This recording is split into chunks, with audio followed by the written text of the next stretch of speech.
साथियों नमस्कार, स्वागत है आपका आपके अपने YouTube चैनल पर। अपन ने फर्स्ट ग्रेड बायोलॉजी की एक सीरीज चला रखी है। उस सीरीज के अंतर्गत काफ़ी सारी यूनिट कवर कर चुके और काफ़ी सारी यूनिट को एक एप्लीकेशन पे लॉन्च कर दिया, जिसकी जानकारी आप सबको पता ही है। वहाँ से आप उसको देख सकते हैं। अगर आप अब तक कोई न्यूज़ नहीं है, पहली बार चैनल को देख रहे हैं, तो डिस्क्रिप्शन में मैं उस एप्लीकेशन का लिंक दे रहा हूँ। आप वहाँ से उसको डाउनलोड कर सकते हैं और उसको देख सकते हैं, चेक कर सकते हैं। आज अपनी अगली यूनिट है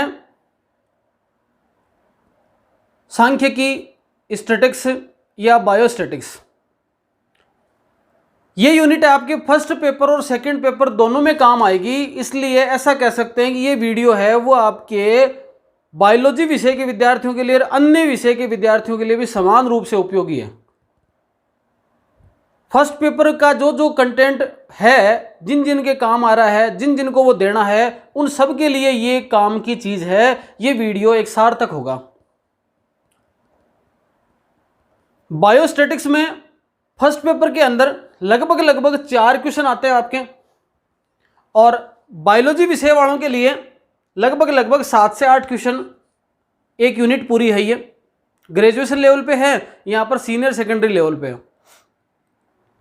थोड़ा सिलेबस का आकलन करते हैं, क्या कुछ पढ़ना होता है, फिर इस टॉपिक की शुरुआत करते हैं। बड़ा सरल टॉपिक है, गणित से डरने की आवश्यकता नहीं है, बहुत सरलतम तरीके से करेंगे अपन, आंकड़ों के साथ करेंगे। देखो, फर्स्ट ग्रेड के फर्स्ट पेपर में स्टैटिक्स दे रखी है सेकेंडरी लेवल की। पहला पॉइंट है कलेक्शन ऑफ डाटा, आंकड़ों का संग्रहण करना। आपको स्टैटिक्स जैव सांख्यिकी का अध्ययन करना है, तो सबसे पहले आपको सांख्यिकी मतलब संख्या, किसी चीज का संख्याओं का अध्ययन करना है, किसी के डाटा को तैयार करना है, तो सबसे पहले डाटा का कलेक्शन करना पड़ेगा। कलेक्शन ऑफ डाटा, आंकड़ों का संग्रहण करना। प्रेजेंटेशन ऑफ डाटा, उन आंकड़ों को आप प्रस्तुत कैसे कर रहे हो, बता कैसे रहे हो। जैसे जनगणना करते हैं, फला गांव के अंदर, फला शहर के अंदर, फला जिले में इतने पुरुष हैं, इतनी महिलाएं हैं, ऐसे आंकड़े पहले तो इकट्ठे किए गए। फिर उन आंकड़ों को ग्राफ की फॉर्म में या टेबल की फॉर्म में या चार्ट के रूप में या पाई चार्ट के रूप में विभिन्न तरीके हैं जिनके आधार पर उनको प्रस्तुत किया गया। जैसे आपकी साधारण सा समझ लो इसको सरलतम तरीके से, आपकी वैकेंसी आई अभी, तो वैकेंसी के अंदर सबसे पहले आंकड़े इकट्ठे करे होंगे कि किस किस स्कूल के अंदर कितनी वैकेंसी है, कितने पद रिक्त हैं। जब इकट्ठे हो गए, इतने पद इकट्ठे हैं, तो उनके लिए अलग अलग जगह से डाटा मांगे होंगे। उन डाटाओं का संग्रहण किया गया, संग्रहण करने के बाद भेजा गया, भेजने के बाद उनको टेबल की फॉर्म में बनाया गया, और फिर वैकेंसी के अंदर उनका पूरा वर्गीकरण करते हुए कि ये तो ईडब्ल्यूएस के पद हैं, ये जनरल के पद हैं, ये ओबीसी के पद हैं, एससी एसटी, महिला, विडो, भूतपूर्व सैनिक, उनके सबके इस तरह से वर्णन किए गए हैं। ये क्या है? एक तरीके से आंकड़ों का प्रस्तुतिकरण ही है। यह एक टेबल के रूप में बना दिया इसको। आपने 9वीं 10वीं क्लास में शुरुआत में जब पढ़े थे आप, तो आपने इस तरह से ग्राफ डायग्राम या पाई डायग्राम ऐसे कुछ पढ़े थे कि एक व्यक्ति है और व्यक्ति की आय मान लो मंथली 5,000 रुपये है, उसमें से वो 800 रुपये घर खर्च पे लग जाते हैं, 500 रुपये बच्चों की फीस लग जाती है, 300 रुपये मोबाइल के लग जाते हैं, ये फलां लग जाते हैं। तो पाई चार्ट से अपन बनाते थे ना, एक गोला बनाते थे, 80% इसमें लग गए, 20% इसमें लग गए, ये इस प्रकार से लग गए, या 60% इधर लग गए, 20% इधर लग गए, ये है वो है, टोटल इस प्रकार से। मतलब आंकड़े हैं, उनको प्रस्तुत कैसे कर रहे हैं। आपकी मार्कशीट आती है, अब तक मार्कशीट पढ़ी होंगी, आपके इस विषय में इतने में से इतने नंबर आए, फिर इतने परसेंटेज निकले, ये आपका रिजल्ट है। एक तरीके से क्या है? आंकड़ों का प्रस्तुतिकरण ही है। न्यूज़पेपर पढ़ते हो, तमाम प्रकार के आंकड़े आते हैं। कोरोना डिजीज चली थी, तमाम तरह के आंकड़े, उस जिले में इतने मरीज नए मिल रहे हैं, नए आ रहे हैं, तो आंकड़े मिलते हैं उनको, फिर उनका प्रस्तुतिकरण किया जाता है। तो आंकड़ों का प्रस्तुतिकरण करना, और आंकड़ों का प्रस्तुतिकरण यहां पर फर्स्ट पेपर के अंदर एक टॉपिक दे रखा, केवल ग्राफ के रूप में, ग्राफिकल रिप्रेजेंटेशन, ग्राफ के रूप में आंकड़ों का प्रस्तुतिकरण कैसे कर सकते हैं, ये वाले। तो डाटा का संग्रहण क्या चीज है उसको पढ़ना है। फिर प्रेजेंटेशन ऑफ डाटा करना, डाटा का प्रस्तुतिकरण, उनमें से एक मुख्य ग्राफिकल रिप्रेजेंटेशन ऑफ डाटा। फिर है आपके मेजर ऑफ सेंट्रल टेंडेंसी, केंद्रीय प्रवृत्ति के मान को कैसे निकालते हैं। केंद्रीय प्रवृत्ति का मतलब एक तरीके से सेंटर की सी बात, बीच की सी बात कैसे निकले। तमाम प्रकार के जैसे मान लो आंकड़े इकट्ठे हो गए, उनमें बीच का कैसे निकले। एक क्लास के अंदर 10 बच्चे हैं, किसी के 62 नंबर आ रहे हैं 100 में, किसी के 60 नंबर आ रहे हैं, किसी के 40 नंबर आ रहे हैं। औसतन क्लास में कितने नंबर आ रहे हैं, औसत कितना। अभी 12वीं का रिजल्ट हुआ तो बताया कि औसत 95% रिजल्ट रहा, 90% रिजल्ट रहा। 95% रिजल्ट का ये मतलब नहीं है कि हर बच्चे के 95% है। उन 95% में 30% वाला बच्चा भी है, तो कोई फेल बच्चा भी है, तो कोई 100% वाला बच्चा भी है, तो कोई 99% वाला भी है। आई क्या बात समझ। पर इस औसतन क्या निकला कि 95% बच्चे पास हो गए।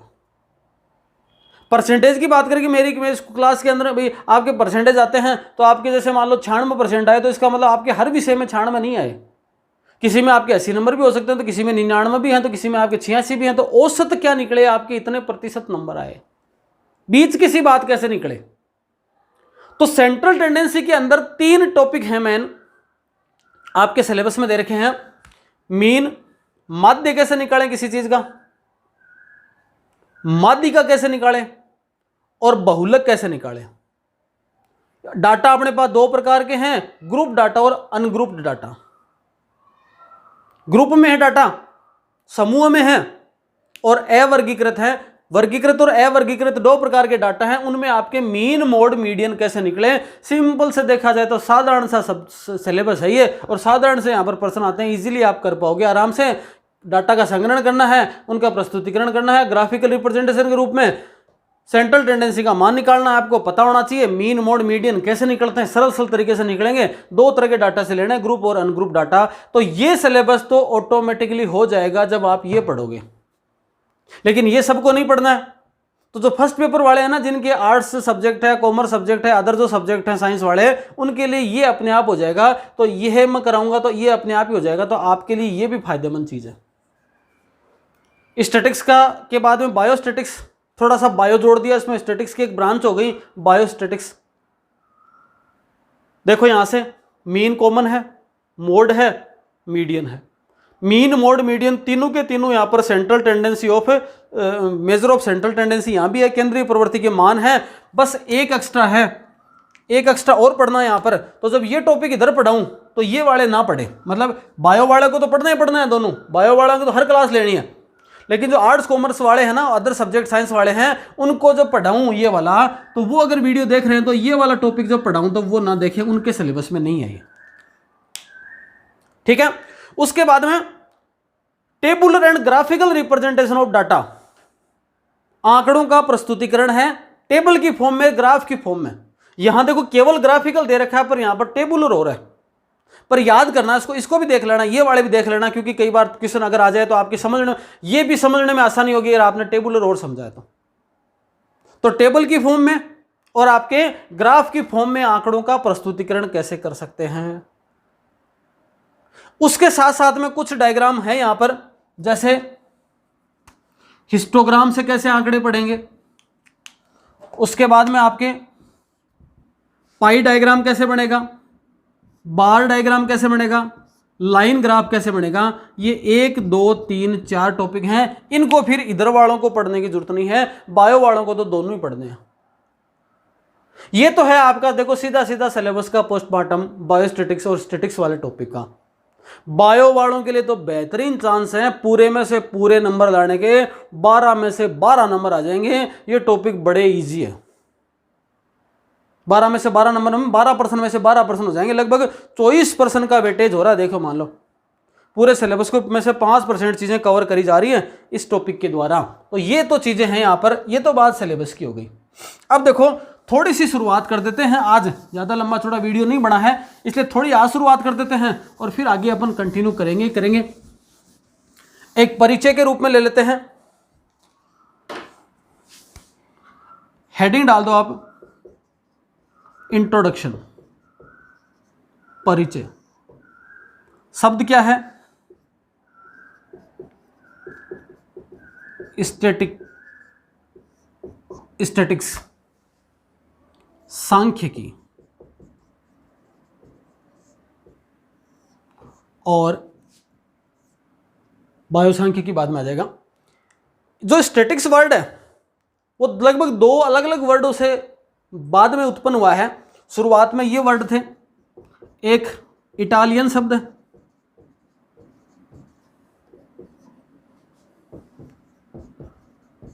स्टैटिस्टा,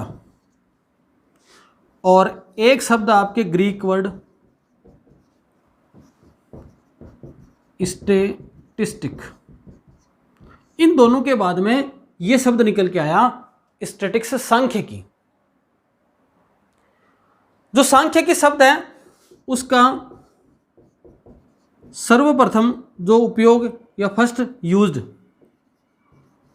जो किया वो किया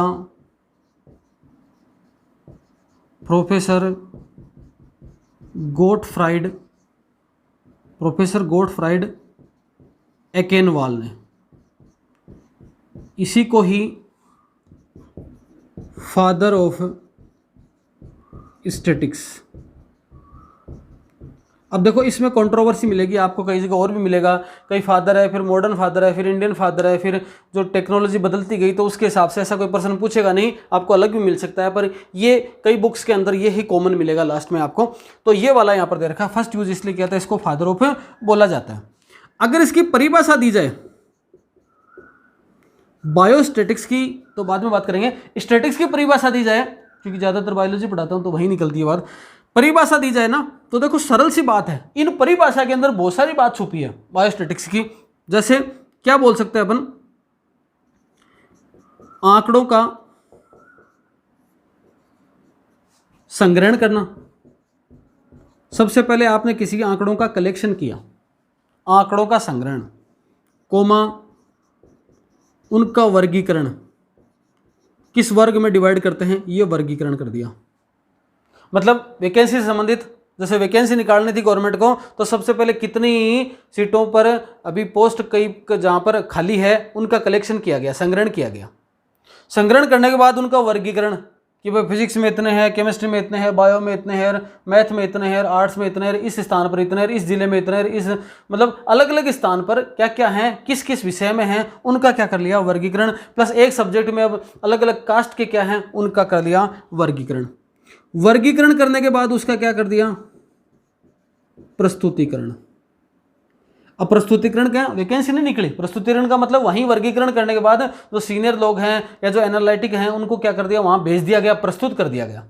जिनके पास प्रस्तुतिकरण हो गया वो क्या करेंगे, उसका विश्लेषण करेंगे कि वास्तव में सही आंकड़े हैं क्या, सही है क्या, कोई दिक्कत तो नहीं है, उनका क्या किया विश्लेषण। ऐसा तो नहीं है कि वैकेंसी किसी स्थान पर 50 है और 500 दिखा दी तो पद कैसे भरेंगे, तो ऐसे करके उसका क्या किया विश्लेषण किया गया। और विश्लेषण करने के बाद में उसका पर्टिकुलर रूप से इंटरप्रिटेशन या एक तरीके से व्याख्या करना और उसके बाद उसको भेज देना, रिलीज कर देना।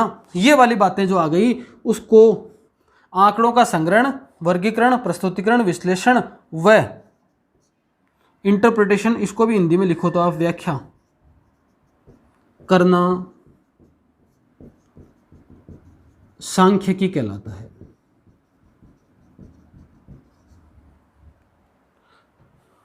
Collection of data comma classification है ना, कलेक्शन, क्लासिफिकेशन, रिप्रेजेंटेशन या प्रेजेंटेशन, एनालिसिस और interpretation of data is called statics. Collection, classification, presentation, analysis and interpretation of collection data is called सांख्यिकी या स्टैटिक्स। ठीक है, ये वाली स्टैटिक्स की बात आ गई। अब देखो स्टैटिक्स की एक शाखा के रूप में निकल कर आई कौन, बायोस्टैटिक्स, जैव सांख्यिकी। इन जब स्टैटिस्टिकल डाटा जो है या जो मेथड है को जब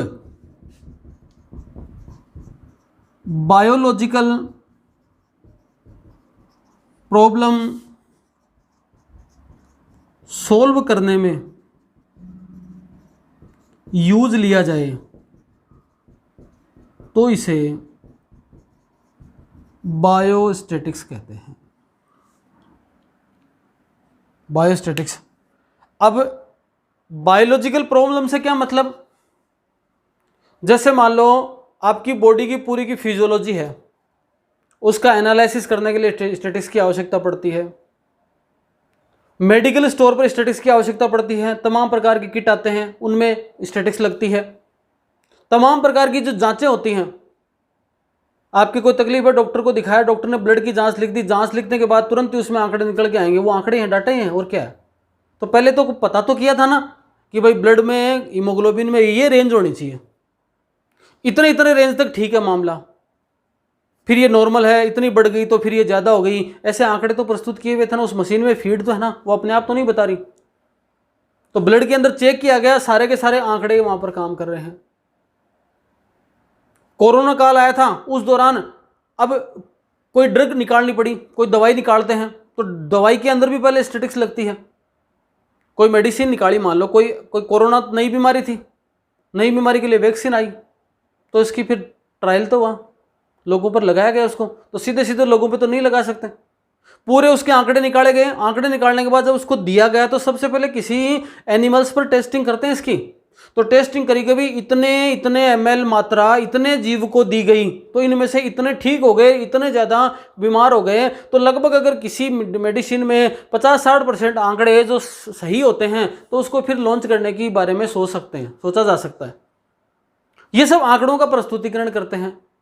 और तमाम प्रकार के जो जांचें वगैरह होती हैं, तमाम प्रकार के जो एनालिसिस किए जाते हैं ह्यूमन की बॉडी पर, तमाम प्रकार के जो एक्सपेरिमेंट्स होते हैं, उनके अंदर इस स्टैटिक्स का उपयोग किया जाता है। रिसर्च में किया जाता है, पीएचडी वगैरह करते हैं। पानी की जो अध्ययन है, उस पानी का अध्ययन करते हैं, उसके अंदर कितने बैक्टीरिया हैं, किस मात्रा में है, उसका बीओडी लेवल क्या है, उसका सीओडी लेवल क्या है, वाटर पोल्यूशन कब है, कितने में उसको पोल्यूटेड वाटर बोलेंगे, कितने तक की मात्रा हो जाएगी तो उसको पोल्यूटेड नहीं बोलेंगे। ये सारे जो आंकड़े मिलते हैं उसके अंदर आपके बायोस्टैटिक्स का उपयोग होता है और स्टैटिक्स का उपयोग होता है।